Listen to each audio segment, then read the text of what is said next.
अस्सलाम वालेकुम doctors, this is doctor Ayesha. आज हम करेंगे FCPS2 OB-GYN रिकॉल्स। ये क्वेश्चंस पूछे गए थे फरवरी 2021 में। तो हम सबसे पहला क्वेश्चन लेते हैं। क्वेश्चन में पूछा गया है, अ 34-year-old Gravida 4 Para 4 abortion 0 had a spontaneous vaginal delivery 8 weeks ago. Her labor was quick and went smoothly.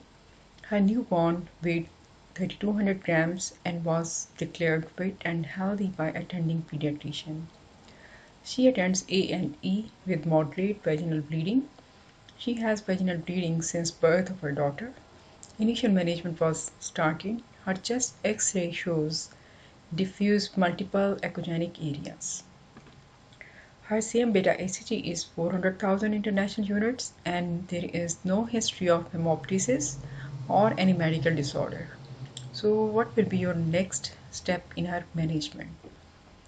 Given options are give high dose progesterone therapy, administer methotrexate, start multi-agent chemotherapy like EMACO, offer second suction and evacuation and refer to oncologist.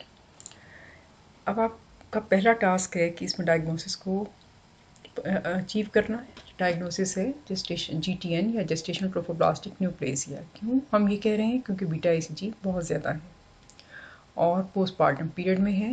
8 weeks is like a bit longer than 6 weeks, लेकिन presentation का कोई time नहीं, ये कभी भी हो सकती है। फिर इसके बाद आपका सेकंड चीज़ है, आप ये आइडेंटिफाई करें कि चेस्ट इन्वॉल्व है। तो अब आपको पता चल गया कि मेटास्टेसिस है, सो इट मीन्स कि you are going to give her chemotherapy. But now you need to choose between single agent therapy और मल्टी एजेंट थेरेपी। तो सेकेंड इवैक्यूएशन तो हम नहीं करेंगे क्योंकि उसके लिए स्पेसिफिक इंडिकेशंस हैं और जो कि आपको बहुत अच्छी आनी चाहिए। प्रोजेस्टेरोन थेरेपी का कोई रोल नहीं है। ऑन्कोलॉजिस्ट को हम रेफ़र करेंगे, लेकिन बाद में, इससे पहले हमने इसका इनिशियल मैनेजमेंट करना है। तो यहाँ सही आंसर है बी। इसमें अगर फोलिनिक एसिड दिया गया होता मेथोट्रेक्सेट के साथ तो that would have made a better option, लेकिन मेथो तो बहरहाल दिया हुआ है, तो इसलिए हमने बी को चूज़ किया है। तो GTN के लिए आपको ये याद रखना चाहिए कि it can develop after miscarriage, therapeutic abortion and term pregnancy.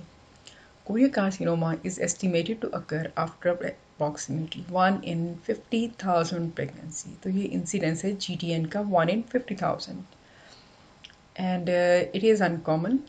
Uncommon means less than 1% for GTN to develop in women who have had normal HCG। तो और आपके पेशेंट का 400,000 है और उसमें जिसमें serum level with in 8 weeks मेरे normal पे आ गया है, तो फिर उसमें भी चांस कम है। लेकिन अभी आपका पेशेंट 8 वीक्स पे है और उसका सीरम बीटा ICG ज़्यादा है, तो GTN का आपको बहुत हाई सस्पिशन उसके लिए रखना है। अब फिगो का स्कोरिंग सिस्टम हम कैसे यूज़ करते हैं? पेशेंट की एज है, आपका पेशेंट लेस देन 40 है, तो वो तो स्कोर उनका 0 हो गया। अगर किसी का स्कोर मोर देन 40 होगा तो आप 1 देंगे।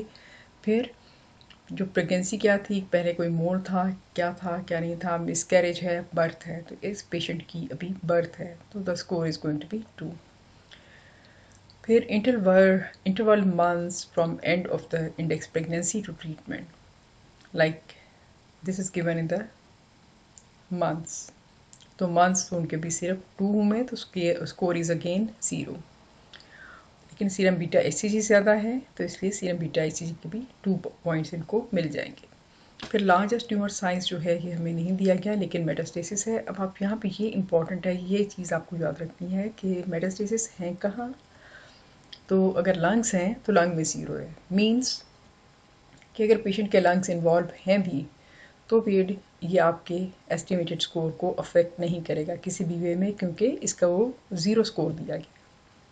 जबकि उसका स्प्लीन या किडनी ये हो, इन्वॉल्व हो, तो फिर आपको 1 स्कोर उसका भी काउंट करना पड़ेगा। GIT में कहीं पे है लिवर के अलावा, क्योंकि लिवर भी तो GIT का हिस्सा है ना, लेकिन यहाँ जब GIT इन्वॉल्व नहीं है, ये लिवर इन्वॉल्व नहीं है, खाली GIT है, तो फिर उसका स्कोर हो जाएगा 2। और लिवर या ब्रेन, इसको डिस्टेंट मेटास्टेसिस में कहा जाता है। और आपके आपके पेशेंट की अब नॉर्मल साइकोलॉजिकल प्रेजेंटेशन हो सकती है, फिर भी आपको सस्पेक्ट करना है कि मेटास्टेसिस ब्रेन में हो गया है। फिर number of metastasis, they have said that multiple. So multiple, maybe 1 to 4, maybe 5 to 8. So you need to think about the fact कि मेटास्टेसिस है उसमें, लेकिन लंग्स में है, तो इसलिए ये देखें आप यहाँ पे कोई स्कोर नहीं दिया गया. तो किसी भी तरीके से आप देखें आपके पेशेंट का स्कोर 6 से कम है. प्रीवियसली इनको कीमोथेरेपी नहीं मिली. अगर इन्हें पहले सिंगल ड्रग थेरेपी मिली थी और फिर दोबारा इनकी कंडीशन हो गई है, तो फिर आपको स्कोर 2 देना पड़ेगा. लेकिन अगर आपने मल्टी एजेंट थेरेपी दी थी तो और वो फेल हो गई है, आपके पेशेंट को परसिस्टेंट GTN है, जो कि हो सकता है बहुत रेयर है लेकिन हो सकता है, तो फिर आपको उसको स्कोर देना पड़ेगा 4. तो चलें जी इसकी डिस्कशन करते हैं अभी. Women with scores of 6 or less, they are at low risk and are treated with single agent intramuscular methotrexate, alternating daily with folinic acid for 1 week followed by 6 rest days. Then women with scores of 7 or greater, they are at high risk and they are treated with IV multi-agent therapy, which includes a combination of methotrexate, dectinomycin, etoposide, cyclophosphamide, and vincristine. Treatment is continued in all cases until the HCG levels they have returned to normal, and then for a further 6 consecutive weeks. Women suspected of choriocarcinoma, they will require more extensive investigations in the specialist center, including CT of the chest and abdomen or MRI of the head and pelvis, and all should be done with contrast in addition to serum HCG and a Doppler ultrasound of the pelvis. So याद रखें कि कितनी सारी आपको investigations करनी है और किसके साथ करनी है, विद कंट्रास्ट करनी है आपने.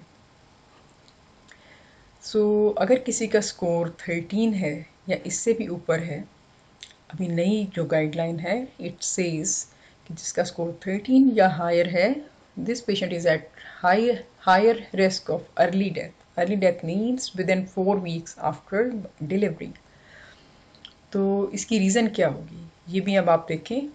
ब्लीडिंग इनटू द ऑर्गन्स और late death due to multi hyphenate drug resistant disease. जो ड्रग रेजिस्टेंट डिजीज़ है वो भी पेशेंट की डेथ कॉज कर सकती है.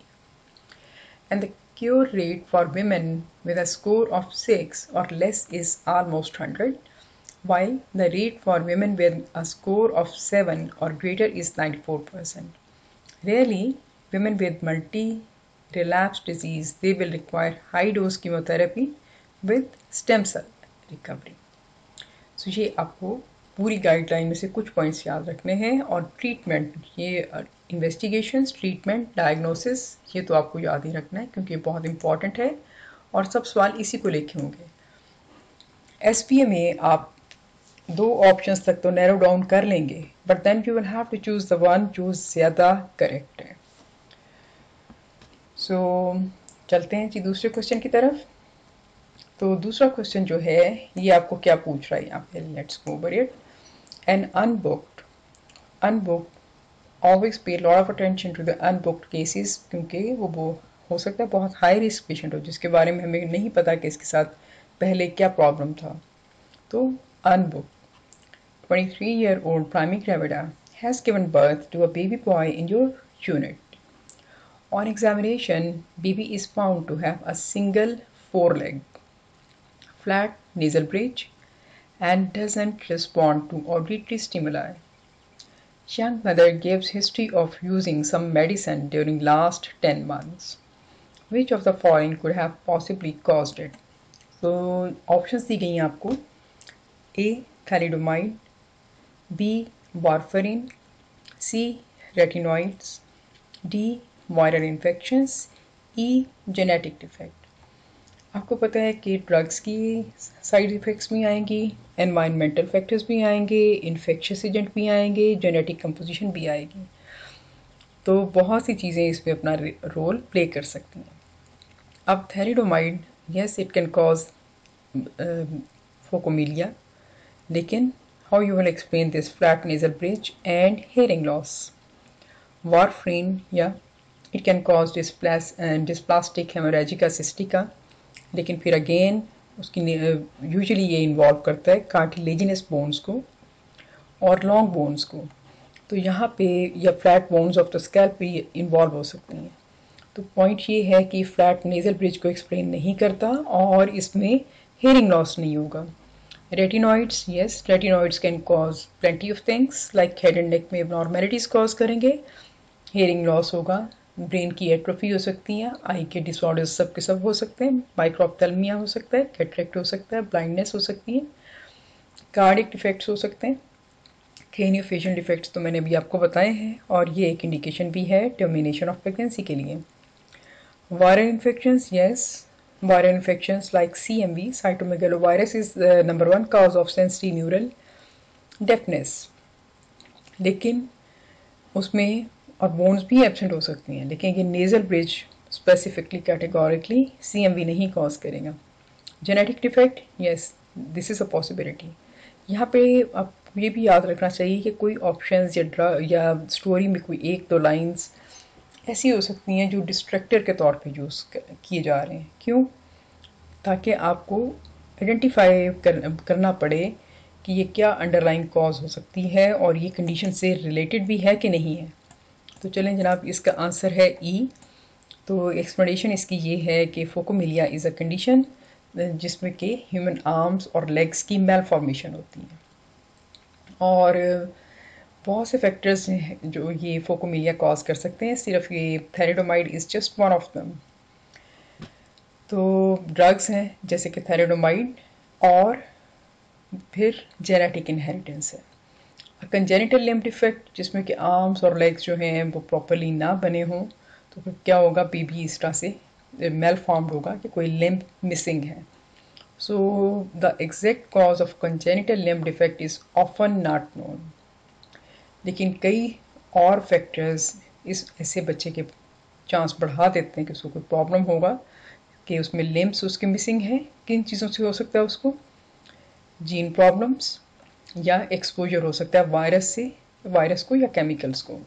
आप ये भी याद रखें कि जो जेनेटिक प्रॉब्लम्स हैं वो सारी की सारी खुद ही से ट्रिगर नहीं हो जाती। कुछ जो कि ऑटोसोमल डोमिनेंट हैं या कोई स्पेसिफिक उनका पैटर्न आपको पता है, वो किसी पैटर्न के मुताबिक एक्सप्रेस हो जाएंगी even without any change in the environment. लेकिन केमिकल्स, वायरसेस ये एनवायरनमेंट से भी बहुत ज़्यादा रिलेटेड है। तो आपको एक बहुत खुले जहन के साथ सोचना है। ये मत सोचें कि फोकोमेलिया जो है ना वो बस थैलिडोमाइड में होगा तो बस वही आंसर है। There are other possibilities. फिर the majority of hearing loss associated with Down syndrome is conductive hearing loss. Hearing loss दो तरह के होते हैं, सेंसरी होता है, कंडक्टिव होता है। लेकिन डाउन सिंड्रोम में कंडक्टिव हेयरिंग लॉस होता है। और ये कब होगा इसमें, क्यों होगा इसमें? क्योंकि बच्चे की, बेबी की नैरो ईयर कनाल्स हैं और फिर क्या हो सकता है कि अगर फ्लूइड है मिडिल ईयर में तो उससे भी ये प्रॉब्लम बच्चे को आ सकता है। तो इसलिए डोंट एज्यूम एनीथिंग कि यही जवाब होगा। क्यों? क्योंकि you are familiar with the fact कि thalidomide is going to cause phocomelia. इसलिए पूरे क्वेश्चन को पूरी अटेंशन के साथ पढ़ें और without looking up the options आपको आंसर तक पहुंचना है। फिर जो आंसर आपने चूज़ किया है देखें कि वो ऑप्शंस में दिया गया है या नहीं। दिया गया है तो चलें आप उसको चूज़ कर लेंगे।